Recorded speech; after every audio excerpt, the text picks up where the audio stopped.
Ottawa's best rock, Rebel Rock 1017. Ottawa's best rock, Rebel Rock 1017. Sam Hudson here with something very, very special. Today, I am joined by legendary comedian, writer, and actor, Canada's very own Brent Butt. How are you doing today, sir?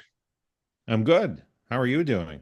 I'm I great. enjoy this. This doesn't happen very often, where I get interviewed by somebody with less hair than me. This is I, I'm very full of myself right now. I know I'm working on a Mr. Clean costume for Halloween, so I think It's that's what I'm going going to. great. I could also be Brent, but who knows? Um, Yeah. you are currently embarked on a cross Canada comedy tour. You've already done stops in Alberta. You're going to be heading out east, back out west. But first, you have a few stops in Ontario. If my math is correct, I believe you're currently in Belleville. I am. Belleville, Ontario. Home of Hawkins Cheesies, I which is was one of my just favorite going to say, snacks, you know. I saw on Instagram that you are indeed a lover of Hawkins cheesies and that you said you might go on a ravenous rampage inside the facility. Is that maybe why you chose Belleville as a stop? No, it just came, a promoter contacted us. I was out in the road doing shows and we said, yeah, absolutely love to come. But I always, I've never been to the factory. I don't think I could be trusted to go in there. That's the thing. I would be absolutely a wild animal if I went in there. So it's best that I just enjoy the product off the local shelves as intended. Would you be busy trying to ask everyone about freezers, putting them in there? No, I would just be mowing down. I don't need to ask anybody about putting cheesies in the freezers. That is the best way to have cheesies, as good as they are on their own, like regularly, just off the shelf. If you put a little time, take the investment of time, put them in the freezer for a little bit first. It's just next level stuff. I always have a bag of Hawkins cheesies on hand, and I'm going to put one in the freezer right after because of your suggestion, sir. After you leave Belleville, you will then be headed towards our nation's capital, Ottawa. That's Can you right. tell us some of the things that you love about Ottawa? You've been there multiple times, I assume. Yeah, I've been there many, many times over the years. The I've never really spent a bunch of time there. That's one of the problems being a stand-up comic, being a greasy nightclub comedian. You breeze into town, you do a show, and then you breeze out, In the late 80s, early 90s, there were a couple times when I would spend 2 or 3 days in Ottawa. But I think people don't understand. I think people outside of Ottawa don't understand how aesthetically attractive Ottawa is.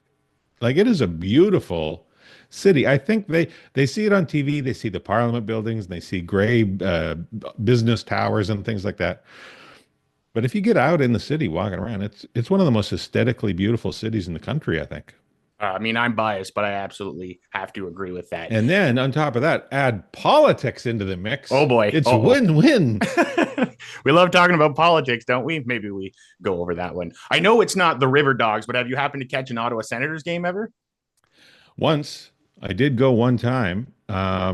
I was there with a group of other Canadian TV people, and we got invited to go to see an Ottawa Senators game from one of the suites. Which in Ottawa, the suites, they're right mixed in among the people. It was fantastic. I've been to a few different games and I've been to a few different seats in arenas around the country. You're always sort of sequestered. You're up and away. And here and in Ottawa, at the arena in Ottawa, the suites were sort of right in amongst all the other fans, so you could really enjoy it. Fantastic setup. And do you enjoy interacting with fans like that at events like that? Oh yeah. What are you gonna sit around and high five yourself? I mean, That's great to be able to scream in the face of a stranger, joyously scream in the face of a stranger. You don't want to angrily scream in the face of a stranger, but joyously scream and be screamed at. It's a lot of fun. That's the best way to you know, see hockey. Get in elbows deep with the folks. if the Montreal Canadiens are visiting, then there might be some angry screams along the way. But enough about that. If my math is correct, you've been performing stand-up comedy for about 37 years now. What is it about stand-up comedy that keeps you coming back and seemingly loving it? No heavy lifting. That's the number one benefit of being a comic. No heavy lifting. You can they even put a stool on stage in case you get tired of standing there talking.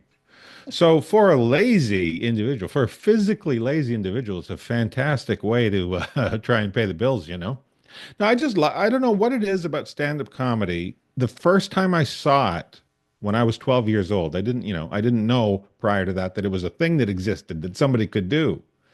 And I saw a comedian on TV on the old Alan Hamill show, which was an afternoon talk show that came out of Vancouver. Later became the Alan Thicke show. That's the first time I'd ever seen a comedian. I'd seen sketch comedy and lots of sitcoms and things like that, but just somebody coming out talking and being funny, I'd never seen that. And I was hooked. It was immediately the only thing that made sense to me, aside from being an NHL goalie, which I was fairly practically aware I didn't have the skill set for.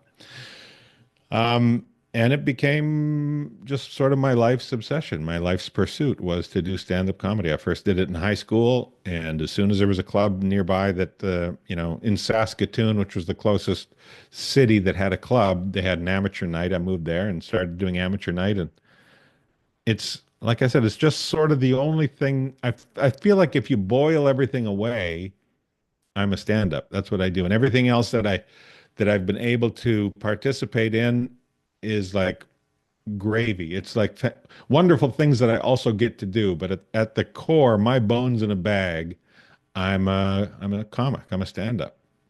And with such a long, legendary career that you've achieved over the years, is there anywhere you haven't performed that you would like to? Anything on a bucket list?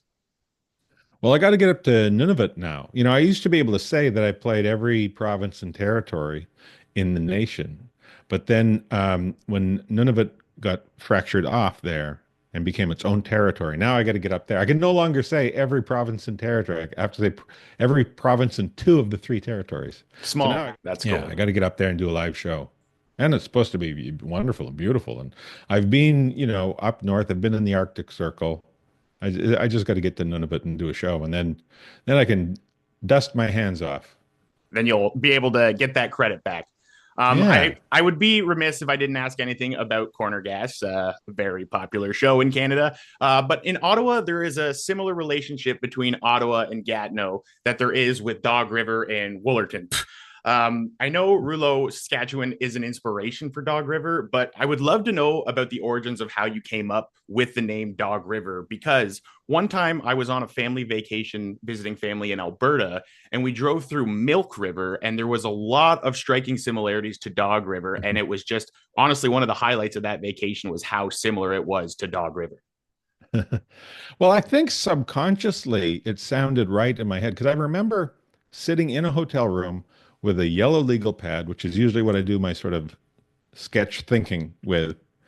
And I was writing out town names, trying to come up with a town name that sounded right for this little prairie community, Stumpwood. And I was just coming up with everything that I could. I had a big, long ream of names, and I wrote Dog River, and it just sounded right to me. It sounded believable. It didn't sound like it was corny trying to be funny, but it was a little off. So it just sounded right to me. But what I didn't realize at the time, it was pointed out to me later, and I was like, yeah, subconsciously that had to be it. My hometown of Tisdale, Saskatchewan, there's a river that runs through it, a little tiny trickly creek of a river that's called the Doghide River. And my hometown, the original name, in the 1800s, 1900s was Doghide. Okay. So I think when I said Dog River, when I wrote Dog River, my mind just said, yeah, that makes sense. That sounds right. That sounds real. Subconsciously, I didn't realize why. But yeah, I think that's why I chose Dog River. It was just somewhere subconsciously in my head. It reminded me of the Doghide River in my hometown. That makes sense. Have you ever had a chance to visit Milk River, Alberta? No, it's on the list. It's on the wish list for sure. And I've seen all the postcards, so Yeah. I would love to get there one day. Fingers crossed. It's No, what goes on in Milk River? I honestly I don't know too much about Milk River because I was visiting. My family was in Coaldale near Lethbridge, and so we were just driving through Alberta from Rosebud, is where my brother went to school, and so we passed through Milk River, and we had to take three different stops because everywhere we looked, we were like, this has got to be what Dog River's based off of, isn't it? So No, I mean it's very universal. There's 100 million little prairie towns like that dotted across. Um, anywhere you go in this country, you're going to find dog rivers. that's fair enough. Over the years, Corner Gas has had so many different iterations. There's been the television series, you had a Corner Gas film, you had the animated series. I'd love to know what the difference is between portraying a character on so many different mediums versus animation versus film versus TV versus even doing stand up. Well, playing the character in Corner Gas, for me, it's, the character is basically me. I wasn't 100%, I wasn't fully convinced of my acting ability. And I thought, if I make this character exactly like me, odds are I'm going to know how to play him better than if I made him somehow different. So for me, playing the character of Brent Leroy is very similar to just me going about my day. Um, there's very little difference between the two of us. So for me, it wasn't that big a deal. Doing the animated, it was nice not having to shave. I'm not a big fan of shaving. And if I'm not doing live shows or if I'm not doing anything on screen, I'll usually go 3 or 4 days before I shave. So I like not shaving. That was the big part of it. And also during the animation, I sort of worked an 8-hour day. And that was very refreshing because during the live action, it was, literally 16, 17-hour days every day pretty much, or like 5 days a week, 16, 17-hour days. And it was very physically taxing and mentally taxing. And it was, it was very burnt out by the end of every season. That's very, very cool. I just the idea of changing lanes and making a show that's still just as funny. I honestly need to applaud you for that because Corner Gas has just caused me so many happy memories. I won't take too much more of your time, but a lot of my childhood memories involve my family sitting around watching the TV with either Star Trek or with Corner Gas. So I just need to thank you for that. And specifically, you will not remember this, but at Fan Expo 2019, my ring is lighting up. You and I actually had the chance to meet there, took a picture with your lovely wife. That's my brother over there. Nice. I just A fun event. It was a very fun event. It was very fun being able to meet all of you very quickly and just kind of chat quickly, you and your wonderful wife there. And so, as a cornerstone of me growing up, I truly just wanted to say thank you. And Moto Live presents the legendary Brent Butt performing live tonight at the Bronson Center. It is a 19+ show. Limited tickets are left and are available on ticketweb.ca. Mr. Brent Butt, thank you so much for joining us on Ottawa's Best Rock, Rebel Rock 1017. It's been a genuine honor. Oh, it was a pleasure. Lovely chatting with you. And see you soon, Ottawa. Ottawa's Best Rock, Rebel Rock 1017.